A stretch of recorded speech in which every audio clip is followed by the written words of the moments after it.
Hello welcome back to my channel. రొయ్యల్లో గుడ్లు పెట్టేది కూడా మీరు ఎప్పుడైనా చూసారా? నాకైతే అంత ఐడియా లేదు.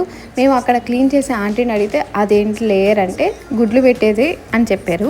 అది నిజమా కాదా అనేది మీకు కింద కామెంట్ సెక్షన్లో కామెంట్ చేయండి. ఇప్పుడు ఈ రొయ్య తీసుకున్నాను కదా, అది నల్లగా కనిపించేది గుడ్లుది.